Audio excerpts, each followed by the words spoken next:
Baik adik-adik, berjumpa lagi dengan saya di sesi 2. Sesi 2 ini saya akan berbicara tentang sejarah pendidikan Islam di masa Indonesia setelah era 19. Sebelum saya menyampaikan materi, saya akan membacakan satu hadis terlebih dahulu terkait dengan ilmu pengetahuan.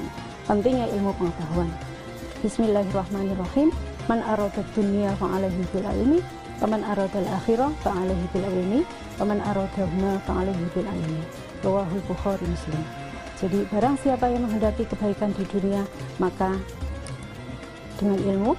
Barang siapa menghendaki akhirat, maka dengan ilmu. Dan barang siapa menghendaki keduanya, maka juga dengan ilmu. Luar biasa kan ya? Oke, siap ya adik-adik ya? Jadi menuju murid-murid dari madrasah hebat dan bermartabat, tentunya juga kita harus berilmu. Baik adik-adik. Jadi kebijakan pendidikan Islam pada masa Orde Lama itu sesungguhnya pendidikan agama dimulai di sekolah rakyat ya. Jadi kalau madrasah dan seterusnya itu kita belum lahir adik-adik saat ini ya. Jadi masih di SD, karena saat itu yang menjadi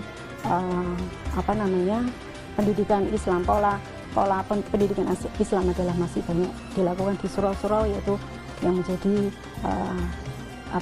menjadi dasar dari lahirnya pesantren.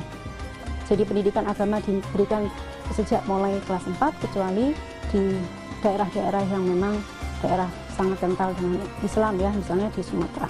Kemudian sekolah lanjutan pertama hanya punya 2 jam adik-adik saat itu ya, yaitu 2 jam untuk mata pelajaran agama.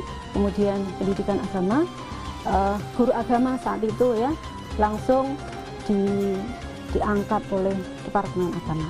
Kemudian selanjutnya pada tahun 1952 ini peran Kiai Haji Imam Zarkasi saat itu dari Pondok Gontor Ponorogo, yaitu diminta oleh pemerintah Indonesia saat itu untuk mengatur dan menyempurnakan kurikulum.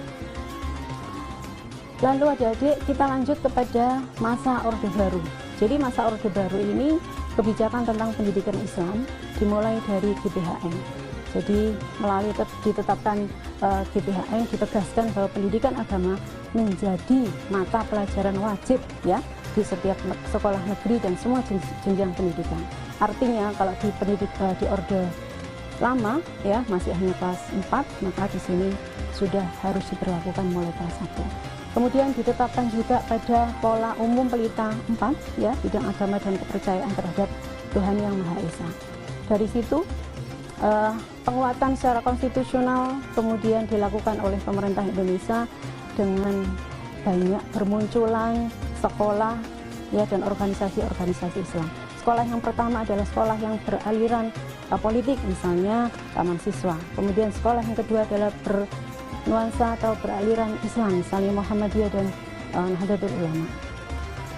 Kemudian berdiri juga organisasi-organisasi keagamaan yang di situ menjadi penggerak dari pendidikan itu sendiri. Misalnya Al-Jami'ah Al-Khairiyah, kemudian Muhammadiyah, Nahdlatul Ulama, kemudian Perserikatan Ulama dan Persatuan Islam atau disingkat Persis. Dan selanjutnya adalah di tahun berikutnya, di tahun 1975 mulai muncul integrasi ya pendidikan Islam ke satu sistem pendidikan nasional ya, yang merupakan surat keputusan bersama dari SKB 3 Menteri ya, yaitu Menteri Pendidikan dan Kebudayaan, Menteri Dalam Negeri dan Menteri Agama. Kemudian SKB tersebut akhirnya dilanjutkan sampai tahun 1984, semakin diperkuat dengan sekolah-sekolah umum. Sekolah-sekolah madrasah ini, mohon maaf ya, sekolah-sekolah madrasah harus bisa berdampingan dengan sekolah-sekolah umum. Kemudian saat ini barusan juga kita tahu bersama bahwa melalui Perpres 87 tahun 2017 ya, pada era sekarang muncul namanya pendidikan karakter. Dan salah satu pendidikan karakter itu adalah religius, jujur, toleran, disiplin sampai tanggung jawab. Dan ini merupakan adalah tuntutan di pendidikan agama itu sendiri. Dan yang terakhir adalah Undang-Undang Nomor 18 Tahun 2019 tentang pesantren. Sudah tahu adik-adik undang-undangnya?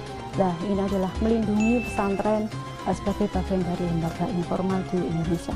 Demikian adik-adik ya, semoga apa yang sudah saya sampaikan bisa disarikan oleh adik-adik semua. Mengenang sejarah itu adalah menjadi penting, menjadi uswatun hasanah untuk kita, agar kita bisa menjadi insan, menjadi generasi yang luar biasa. Madrasah hebat, madrasah bermartabat. Terima kasih. Saya akhiri. Wassalamualaikum warahmatullahi wabarakatuh.